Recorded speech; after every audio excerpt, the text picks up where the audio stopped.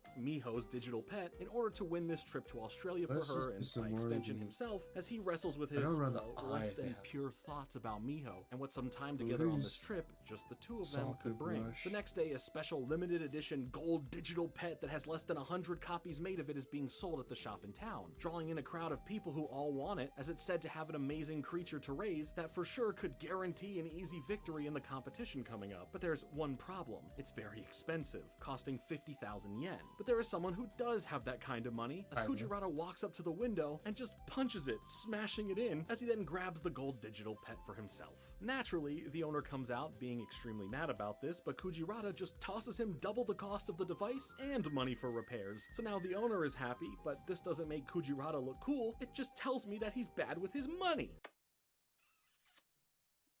What? I never said I was good with money. Later on, everyone in class is having fun with their digital pets, showing them off to one another as we get to see Yugi's, which looks just like himself because of the hair, but eventually Kujirata interrupts them all to show off his powerful and expensive new digital pet named Devil Master. And it's literally just this. What is this? Some extra from Miss Spider's Sunny Patch Friends? Okay, well this perspective shot of him from within the device is clearly more terrifying, but hey, so is Miss Spider's Sunny Patch Friends. Truly just pure nightmare fuel. I never Kujirata right away starts connecting his device to others' devices, first by taking Anzu's little heart-shaped pet by force and killing it with his Devil Master, then doing the same to Jinochi's pet. But in a heroic entrance type of moment, Honda makes his grand return after his training arc hiatus. But when he fully enters the frame, we see that he's just really tired and worn out. It's a pretty good bit that they have going on for Honda in this episode. Despite this, Honda threatens Kujirata with his digital pet, to which everyone laughs at it for its looks and name, but Honda is confident, getting into a battle with Kujirata's Devil Master, and to everyone's surprise, Honda wins, causing Kujirata to curse, slamming his gold pet on the table, and walking out. Outside of the school, we see an angry Kujirata getting recorded by the person we've seen spying on him, as it turns out to be Hayama. In the meantime, when Miho and Honda are walking home together, she talks about having bought some romantic nightwear for this trip, as Honda is lost in his imagination over it all, but in this distraction, Miho ends up getting taken, as a note from Kujirata for Honda is left that tells him to come meet at a warehouse, as Honda then rushes over to it. Yugi, while walking the streets and thinking about the situation Hayama's been in, ends up seeing what looks like Kujirata running by with a giant sack, which gets his attention to go and follow him now. Honda ends up arriving at the warehouse and there finding Miho all tied up, as he then meets Kujirata's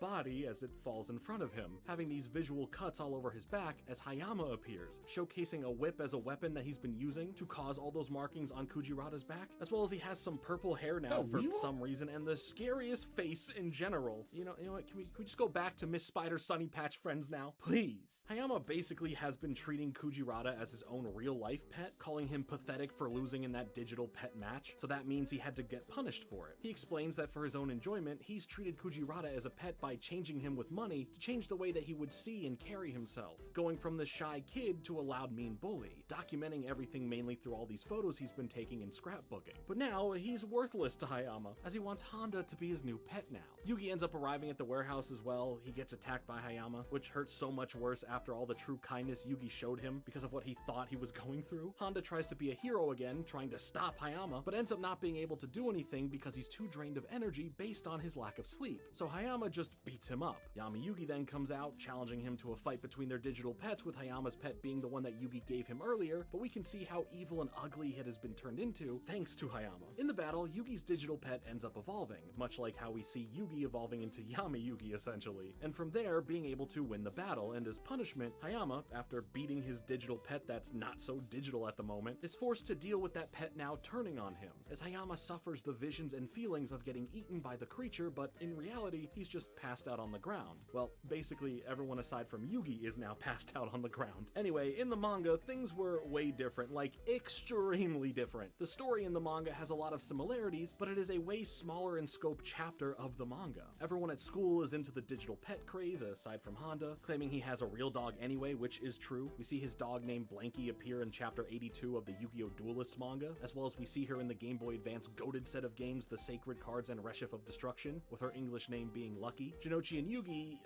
want to mate their pets to create new ones, and maybe the pets have to do that romance dance from Viva Pinata to keep things more clean, who knows. Anyway, I love that we also get to see the cool perspectives of the creatures from how they see things from inside their virtual space, which must be terrifying that this small room is all you're in, and it's all you know, and then there's just this big window with these massive, strange-looking creatures all staring in at you. And then also, at any moment, another creature can connect to your world and it might kill you. Kujirata is here as well. He's still kind of a jerk in this, at least in the ways that he's coming off by wanting to show off his digital pet that he claims is a secret hidden one that he was able to unlock and raise, and claiming it to be a glitch or a virus of some sorts, as others call it in the digital pet space, as we get to see it, and it being what looks like Devil Master looks like in the anime. And after we see him just gloating about it all and showing it off to the others, late one night at his house now, his digital pet starts talking to him, menacingly demanding more food, but not any more of this digital treat crap. He wants something else. There's a bloodlust, and as he becomes more evil by the second, he basically starts controlling Kujirata, claiming him to be his pet instead now. As the following day at school, Kujirata is forcefully taking other people's devices and making their pets sacrifices that his pet can eat, with the creature's gluttony having no end in sight. Eventually, Yugi gets in the mix with his pet named U2, like the band, and in the end evolves into Yami U2 as it defeats Kujirata's pet, and I just love how Kujirata snaps out of the hold that he's been in and goes, oh well,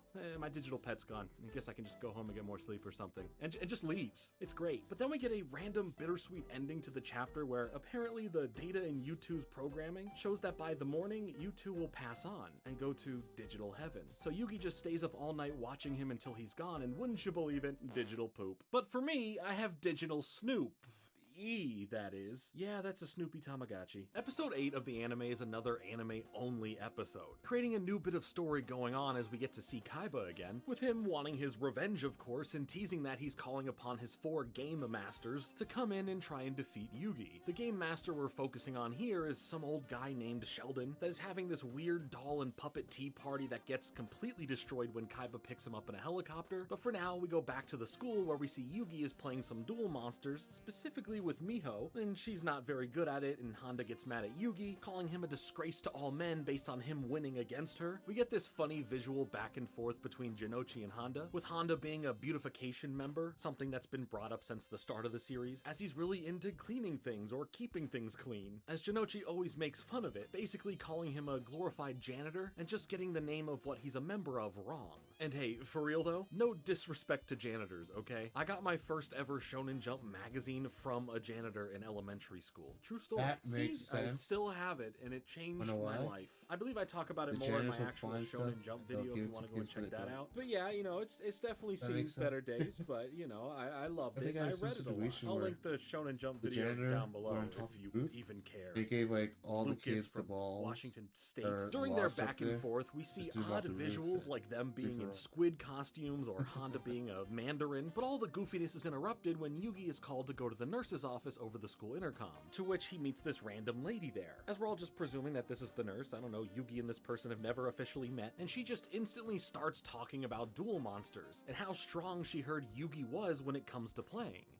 Excuse me, lady, I don't think this has anything to do with medical practices. From there, they get into a game of duel monsters against one another, and she keeps going on and on about all this mumbo jumbo that makes things sound deeper than they need to be, because ultimately it's just how she then justifies why her creatures are getting certain boosts. In the end, she wins, and for winning, she helps herself to a prize card, taking Yugi's Neon Knight as he's yelling about that being a really valuable card of his. She sends him back to class, saying that he'll have to duel her again sometime, and if he wins, he'll get it back. Then, after Yugi leaves the room, the lady turns towards the camera and starts speaking with a deep, manly voice, as it's revealed that the Sheldon guy was really just marionetting a realistic puppet, and Kaiba's there too, as this guy questions why he was brought all the way here to duel an amateur. He also keeps carrying around this doll of a little girl he calls Fiona, and that's, weird, but whatever. Kaiba talks about Yugi not having shown off his true powers, and that he has some further plans. Later on, Yugi heads to the arcade to play a new game that's supposed to be there so he can cheer himself up, but he ends up getting tricked by an employee and led to a limo out back, forcefully held down inside of it as they take off. Sitting in the front seat is Sheldon, but he's speaking in the same voice he used for the nurse puppet earlier, while holding Yugi's Neon Knight. The employee who kidnapped Yugi and is holding him down in the back of the limo removes his mask like it's Mission Impossible, revealing himself to be Kaiba, telling Yugi that this is one of his 4 game masters. Hopefully we get the other 3 at some point. Sheldon asks for Yugi to truly show him a shadow game, as if Yugi even really knows what's going on with this other Yugi that's inside of him, or the whole shadow game stuff that's going on, as they eventually end up at this unsettling makeshift arena where the audience are all just this dude's creepy dolls and puppets. Even Yugi calls them creepy. Like seriously, whose mans is this? From here they get started with another duel, as all they want from Yugi is to bring this inner strength out, leading to the plays getting more aggressive, with Yugi somehow feeling the attacks and getting knocked to the floor by a lightning-based attack coming from Sheldon playing Yugi's Neon Knight for himself. But when getting back up, it's Yami Yugi time, as the duel continues going back and forth with us seeing the visuals of the monsters fighting, somehow.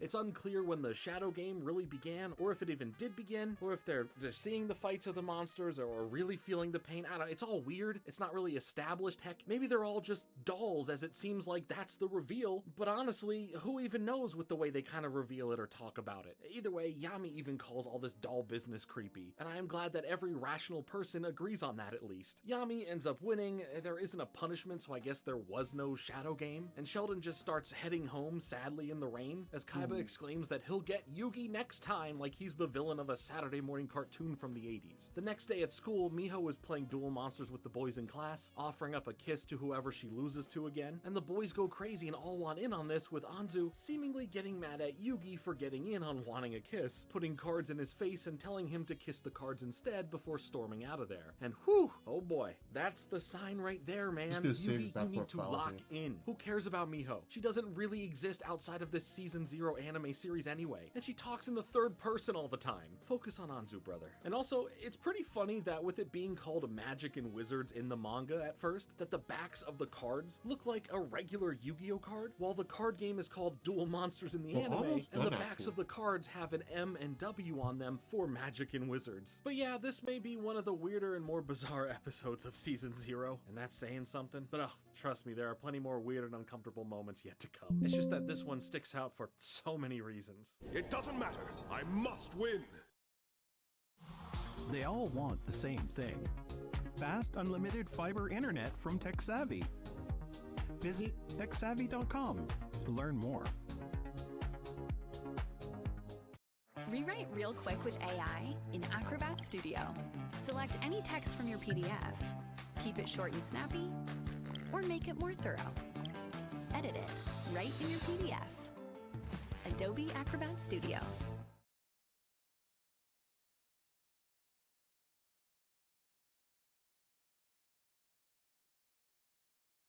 I'm the winner.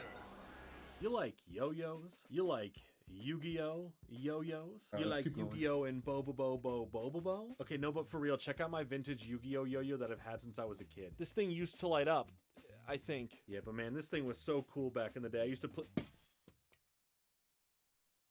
It's broken. If you couldn't tell, yes, this episode is all about yo-yos. We see a gang terrorizing others with yo-yos, setting up where the whole plot is going, as we then check in with Jinochi, who is into yo-yoing, showing off some of the techniques that he can do with it. Honda, being a bit of a goody two-shoes like usual, is getting worried that bringing a yo-yo to school is something dangerous. Which, you know what? Fair. Jinochi is making it look really dangerous at the moment. Anzu brings up this whole delinquent gang going around using yo-yos to beat up people like a student from their own school, because why not have this fear of yo-yos being a gang-affiliated weapon? The next day, however, Jinochi doesn't show up for school, worrying everyone as he has never been absent. So after school, they all head over to his house, which is a place that he never invited anyone over to because aside from Miho just trying to barge in since the door's unlocked, they are met with a beer bottle being thrown at the door and Jinochi's father yelling at them, thinking it was his son, calling him a good-for-nothing brat. They get out of there and start looking around town, eventually seeing him with that delinquent yo-yo gang. Yugi tries to confront him, asking him why he skipped school and why he's with them now, as Jinochi claims to not know Yugi for some reason. We meet this guy named Hirotani. He's the leader of this group, and it's who Jinochi used to hang out with in middle school, as he tells Jinochi that he's a disappointment. But, you know, it's nothing he hasn't really heard before from his father already. He also claims that he should have ended up at the high school that they go to instead of Domino High. Yugi begs Jinochi to come back, but this doofus in the beanie sucker punches Yugi. No!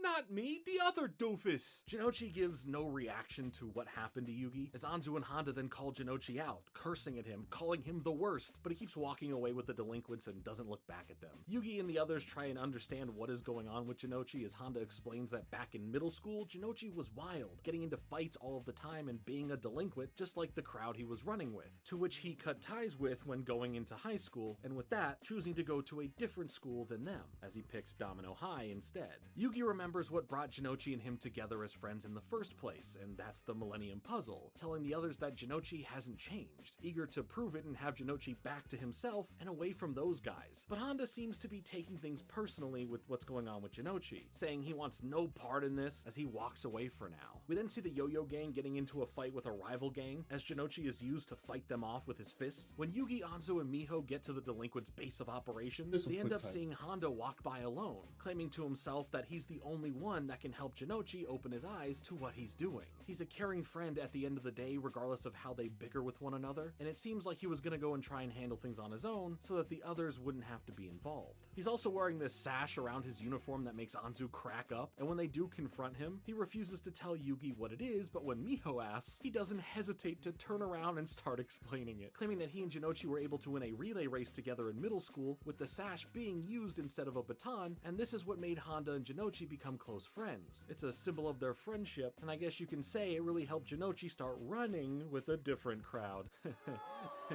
Oh, boo you, boo you. In this cafe they're in, which houses the gang's hideout, the employee working there explains that it seems Jinochi was forced to be with them and be back in their gang. And once the gang is in this warehouse area that they're hanging out in now, Yugi and the others try to confront Jinochi about not wanting to be there. But he says that this is all his own choice from his own free will, and that he doesn't want to be friends with them. Honda tries showing him the sash, telling him to remember their friendship, but Jinochi takes it from him, drops it on the ground, and steps on it as they get into an altercation where Jinochi punches Honda in the gut. The next day, Yugi and Honda head out to this other high school looking for Jinochi, as they're not going to give up on their friend. But he's not with the gang at the moment, so the Hirotani guy pulls out his yo-yo, showing that it has spike powers now, and sends it flying at them. Combining that with personally beating up Honda, but when sending in the yo-yo again, Yugi jumps in to protect Honda as his Millennium Puzzle blocks the yo-yo, sending it back towards Hirotani, scratching open his face a bit. He says that this is unacceptable, as they then tie and hang up Yugi in the warehouse, beating him up pretty badly. Jinochi enters in, and it seems like he's going to join in on hurting Yugi, but he doesn't. He instead attacks one of the gang members with his yo-yo, as he then tells Hirotani that it was promised that if he were to join their group, that they wouldn't lay a hand on his friends. But, like, where was this attitude the first time when they beat them up, or the previous night where you beat them up? Yugi understands that Jinochi was doing this over the sake of caring about his friends, wanting to protect them, with Jinochi now threatening Hirotani with his yo-yo. But since they did hurt his friends, he's instead ready to throw down and fight right now, regardless of any threats about it that they could give each other. His friends have already been hurt, so it's only fair that he gets to hurt Hirotani and the rest of the gang, right? But if he's also the one who had to hurt his friends, does he end up hurting himself? There's a lot of loopholes here, a lot of things that just don't add up, but whatever. We're talking about yo-yos, okay? Yo-yo gangs. Yo-yo ma. The other gang members surround him, using their yo-yos to try and hurt him, but Jinochi shows his strength by walking through the attacks to try and get to Yugi to save him, and even getting to deflect Hirotani's yo-yo, which, by the way, has happened twice now. This guy is absolute weak sauce F-tier garbage at yo-yoing. Maybe we need to get him like a yo-yo ball instead or something. Okay, alright, yeah, alright, this is pretty fun.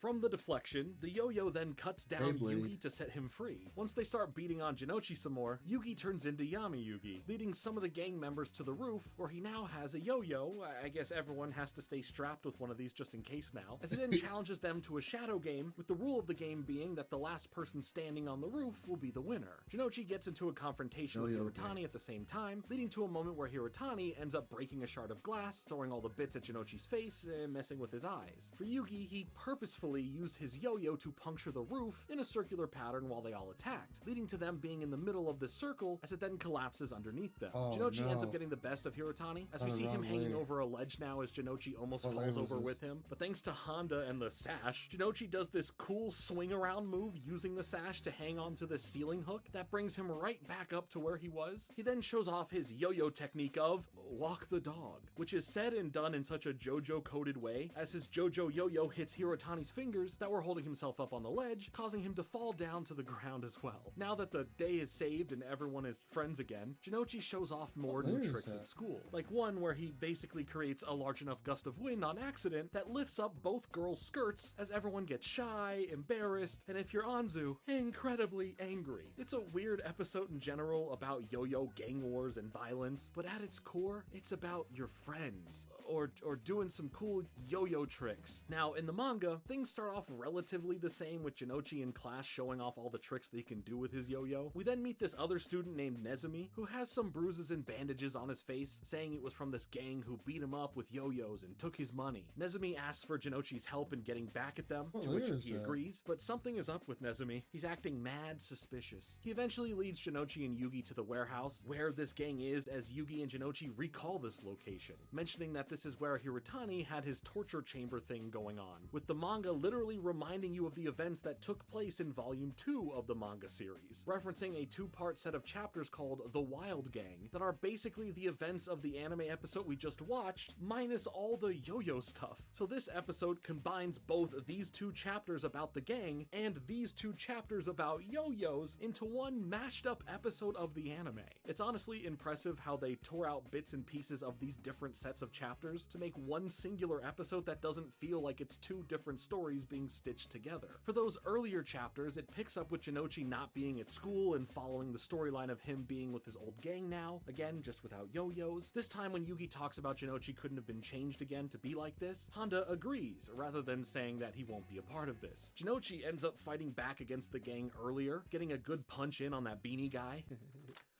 No, not me again! Jinochi can't fight all of them off as they overpower him and bring him to their warehouse torture chamber. Jinochi's the one that's all tied up in the warehouse like how we saw Yugi in the anime episode. And here they threaten him with a taser, and even then he's still fighting back. His screams of pain though do help alert Yugi as to where they took Jinochi, as we see him searching for him in the pouring rain, not giving up, using the Millennium Puzzle as a way to see where Jinochi actually is, with this relating back to the power of the puzzle and how no matter how far apart they are, they always come back together, like what Yami was saying. Yugi enters into the warehouse as Yami Yugi and challenges them all to a game, tying up his Millennium Puzzle over one of the knocked out gang members, as he then lures them all into this puddle that is there thanks to a hole in the roof. Yugi says that the game they are playing is about them having to find some sort of switch to deactivate a bomb that will most certainly kill all of them. Hirotani realizes that it must be their tasers, since they are now all soaked in water, opting to not use them and thinking that they figured it all out, but really the switch was that knocked out guy, as Yugi propped his arm up over the puddle of water with a taser in his hand and having the Millennium Puzzle hanging over him to drip some water onto his face to wake him up, causing him to drop the taser into the puddle, shocking them all. Did they die?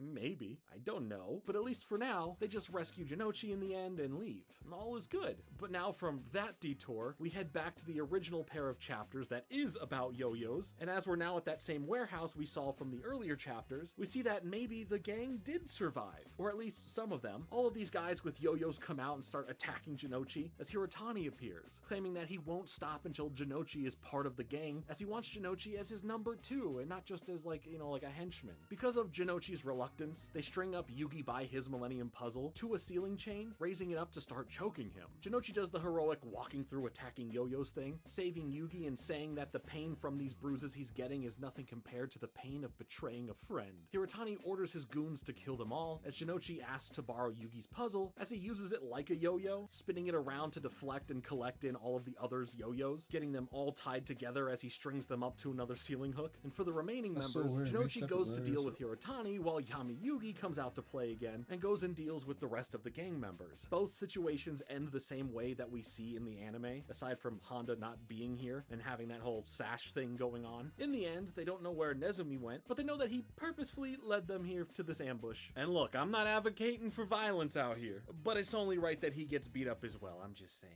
Entering in on the next episode, we get to meet this beauty-obsessed and self-obsessed teacher named Miss Chono. She's no nonsense and overly strict, but she's also flirty, as we see her being playfully persuasive to the vice principal to try and get the rules changed to be more strict. This other random side character girl has a crush on Jinochi, wanting to get him a gift as a surprise, as Miho tells her that he must like adult videos based on how much Honda and him talk about them. Anzu grabs Yugi to ask him about a gift idea, to which he suggests the same thing, but later on they end up at Yugi's grandpa's card shop, where she finds this jigsaw puzzle present that she can write something on, thinking that this gift is romantic and perfect. We see more about the teacher outside of the school and how awful and vain she truly is. Like, she kicks over and berates this kid who accidentally trips and falls slightly onto her, and like, thank the Egyptian god cards that this dude that she's out with is all like, nah, you may be pretty on the outside, but you're just disgusting and morbidly hideous on the inside.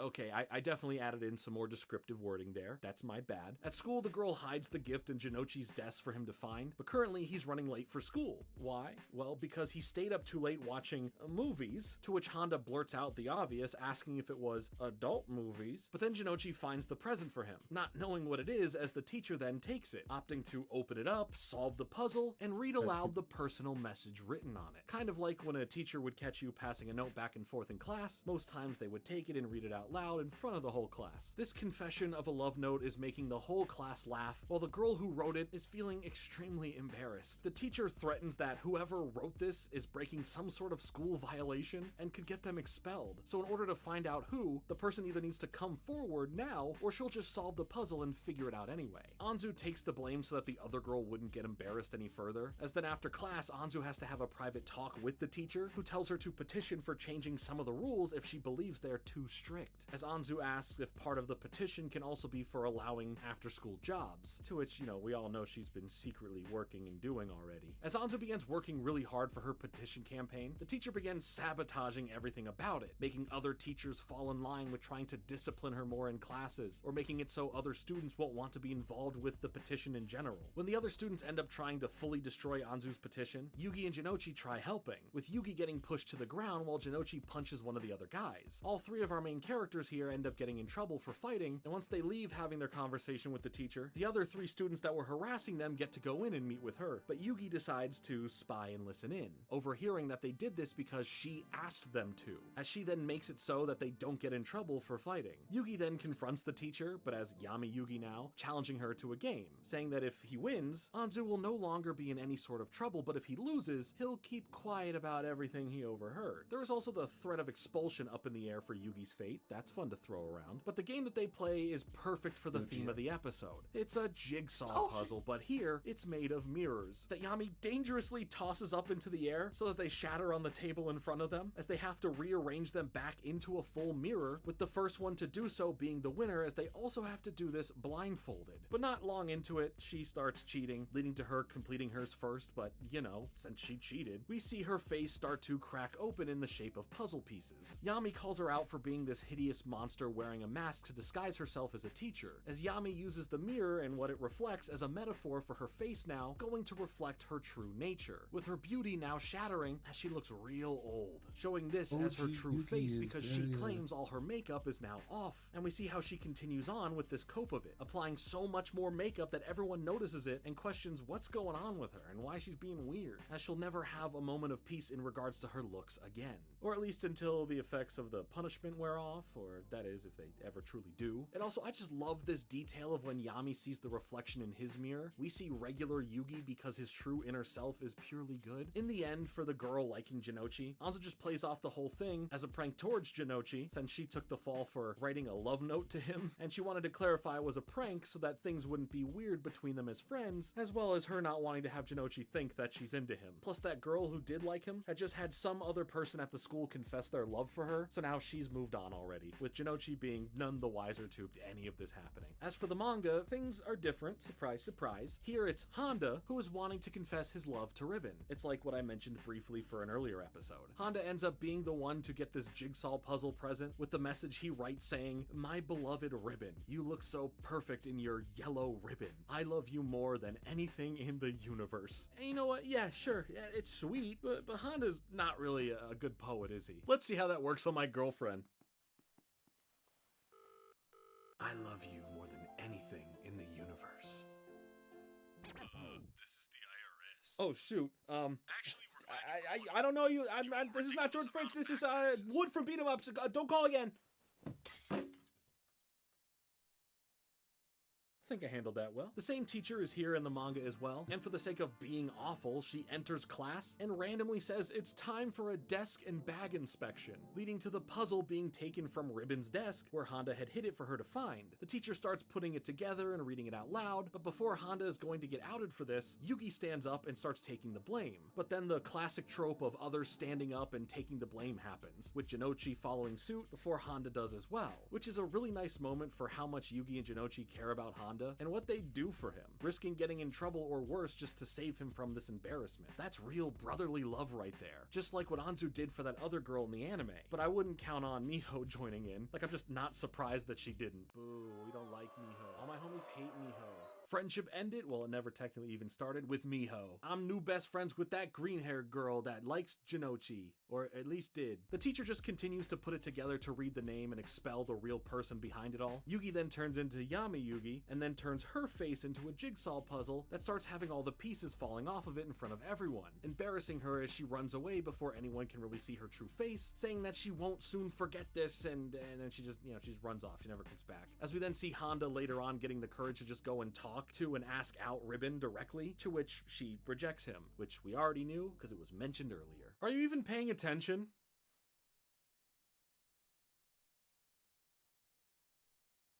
Sorry, I totally blanked. What were we talking about?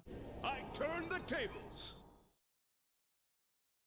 Your defenses are weakening. One of the early kind of spin-off type of games that Yu-Gi-Oh! Was really invested into in the manga and here in the anime was something called Capsule Monsters. And here we get to see our first showcasing of it in the anime. This episode introduces Capsule Monsters, which is the technical spin-off game that we would see continued in the Yu-Gi-Oh! World mainly through some video games and eventually a weird spin-off mini-arc of the main anime. But I'll bring that up again later on. For this episode, Miho ends up getting a gifted gachapon machine on her desk at school, and while everyone's confused as to what this is all about, Yugi knows what's inside, getting excited to talk about the game of Capsule Monsters, where each capsule holds a monster inside of it, and the game is played similarly enough to chess, as you're setting up these capsules on your side of the field, and only revealing the monster inside when the game starts, so it's a surprise to your opponent who's coming out, and as you'll see through this episode, it could also be a surprise to you with how it's played, so it's hard to even know what you're fighting against, or even what you're fighting with. Miho probably wouldn't be excited about this, but inside the capsules, instead of figures, is a bunch of jewelry, even mentioning that some earrings here are from Tiffany's, but all I ever heard about Tiffany is her breakfast. The gift was from a university student named Warashibe, so that's weird, but because of the gift, she's happy. Honda's not. To him, it's like he's losing her to this dude, whoever this weird older dude is. Yugi ends up going to one of the gachapon machines in town, seeing a long line of younger students waiting while Warashibe is doing what Pokemon card scalpers do, and basically clearing out the machine with full disregard for anyone waiting in line behind them. Yugi and Warashibe apparently know each other from being in the greater gaming community, and he explains his creepy behavior by noticing Miho walk by one day and secretly following her as he became infatuated, and yeah, this guy seems to really like lollipops. Ugh. I hated everything about saying that, but moving on, as we're later now at Grandpa's shop, Miho stops by and asks for one of the capsule monsters for whatever reason, not really being into it, but still wanting it, or I guess needing it for something, not seeming too interested in playing the battling aspect of the game, and then just leaves. Yeah, also, I don't think she paid for that. Miho really just gets whatever she wants, doesn't she? Well, except for a creepy older guy and everything else that happens to her in this episode, I guess. She didn't ask for that. No one asked for that. Speaking of the creep, the next morning, Warashibe comes to Yugi's place, making him come with him in a hurry over something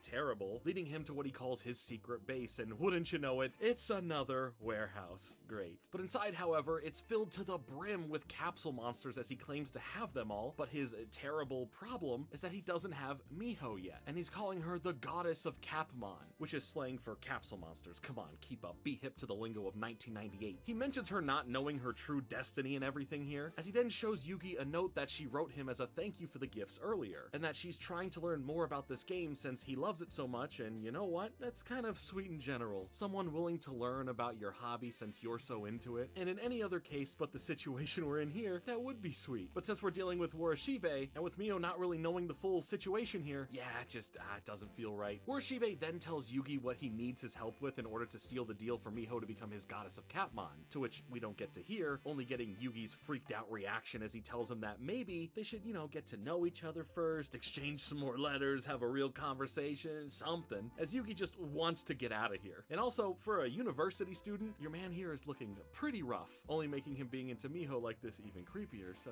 there's that. But as Yugi tries to leave, Warashibe, unlike Krunk, pulls the right lever that then drops bars down to seal the exit, trapping Yugi there, making everything more worrisome for whatever his plans were for Miho. But then this guy just starts crying and throwing a whole tantrum on the floor, saying that he and Yugi are supposed to be friends, not understanding why he's trying to leave.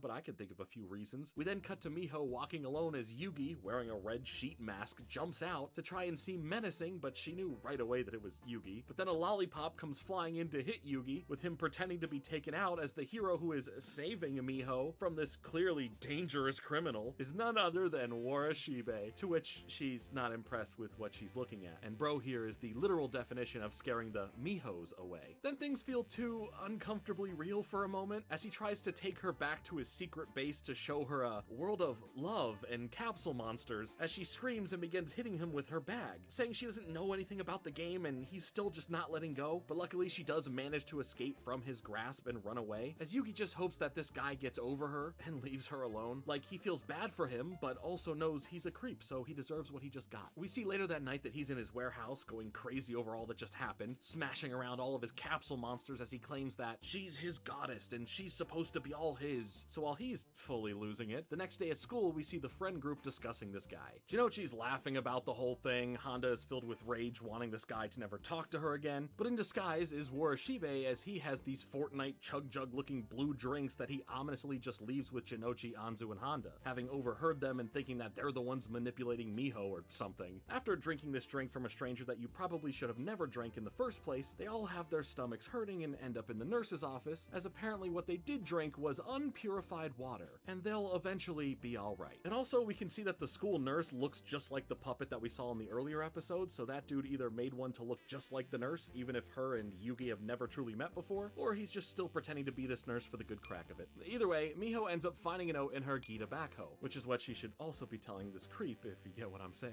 The note reads out like one of those threat-mantic emails from that one episode of The Fairly Odd Parents, as it's from Warashibe, and it says, "Those who got in the way of our destiny have received due heavenly punishment. You can rest easy leaning on my chest," as she then epically crushes the note in disgust and anger. She ends up finding Yugi walking home and angrily demands that he takes her to where this creep is right now. And then, by the way, we get these ridiculously beautiful shots inserted into random moments throughout these episodes. Like here, we get to see such a cool dramatic shot of their silhouettes walking in front of the sunset, or even just before that, the sky having these array of colors right before the sun begins to set. God, I love the look of 90s anime so much, and I love these segue in between shots being inserted in, all for the love of the game. Once the two of them arrive, Warashibe is excited to see her, but she scolds him for what he did to her friends, with Yugi backing her up after finding out he was responsible for that, calling him awful, rightfully so. But he's just like, hey, it couldn't be helped, they got in the way of destiny, you know, and who am I to deny destiny? Warashibe then challenges her to a game of capsule monsters, one that if she wins, he'll never approach her again, but if she loses, she must follow whatever destiny bullcrap he's talking about, and she agrees to it. When they start, he mentions that he's going to be using a specific board chosen for just this match, and I love that Kazuki Takahashi really loved all types of games so much that when creating or bringing existing ones into this world, that he truly detailed how to play the game, not only so the viewer or reader can follow along and get it, but for the viewer or reader to be able to actually go and play it. I think it's been done well enough in the anime thus far, and I love how detailed it's written out in the manga, almost like it's an instruction booklet that's easy enough to follow. They then take turns getting random capsules, going back and forth, and things don't seem fair because she pulls 3 level 1s, 1 level 2, and 1 level 4, while he pulls 3 level 5s and 2 level 4s, with those numbers representing the power ranking of the monsters inside of the capsules. As Miho gets fed up with this guy during the game, her eventual outburst ends up startling Yugi, causing him to knock back into the capsule dispenser as he realizes something is off with it, as Warashibe admits to having rigged it, alternating low-level and high-level capsule monsters so it can always be in his favor. Miho claims that by default she wins because he's cheating, but P has other plans, calling it unacceptable for her to try and leave, as he reveals a massive capsule pod built just for her to hold her inside of it, claiming she'll be the best there is. He also says that she belongs to him now, as her and Yugi try and make a break for it, with Warashibe pulling the lever to trap them in, but he pulls it a little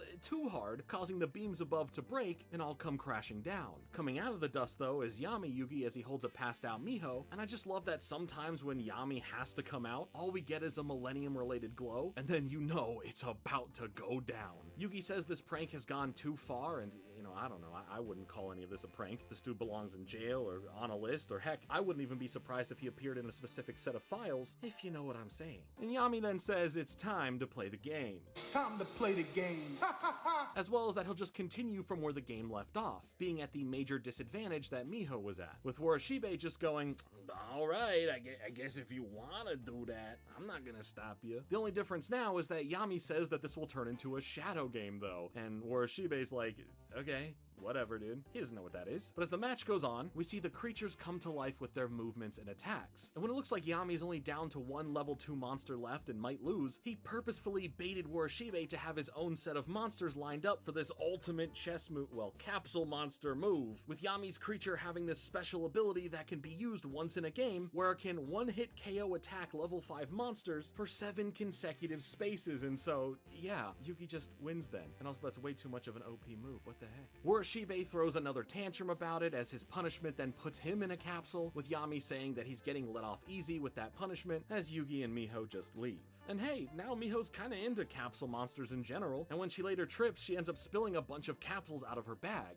Did she buy them? Did she leave Grandpa's shop with more of them without paying? Did she just help herself and rob Shibe's horde of them? Who knows? But we did learn one lesson. It's not about the level strength of the monster that's important, it's about the heart of the cards, or I mean the heart of the capsules, or something. Okay, but now in the manga, there is a whole thing about capsule monsters, but it's not even close as to what happened here, as we are introduced to them at the end of the 3rd volume. Heck, they're even on the cover of that volume, but we get to learn about them and see how it's all played through a more important character than Creepo McGee from the anime, and that's through Seto Kaiba's younger brother, Mokuba. Now, more so in the manga than what we saw in the anime, they really make it known that this game is meant for younger players. So Yugi is kind of judged for being into it, where he unfortunately then says the cringiest thing ever: age doesn't matter to a real gamer. And whoa man, just take it easy. I know how you meant that to come off, but it's time to stop. Now after Mokuba shows up, he gets pretty antagonistic towards Yugi for all that he's done to his brother. And with Mokuba being skilled at Capmon while Yugi is just a beginner of sorts at it, Mokuba wants a shot at avenging his older brother, having his little goon squad here surround Yugi and end up pulling out tasers and guns. Like, what the heck? These are all young kids. And after all this, can you guess where they bring Yugi? Yup, it's a warehouse.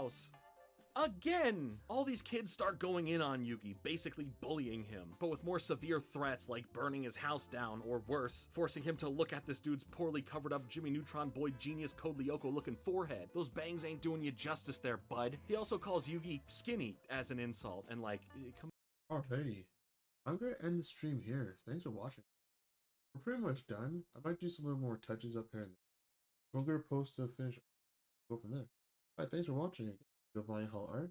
You can follow Instagram, Tumblr, TikTok, Twitch, YouTube, and Patreon for more cool stuff. You can see. Feel free to like and follow. I'll see you guys in the next one. Have a good one. Bye.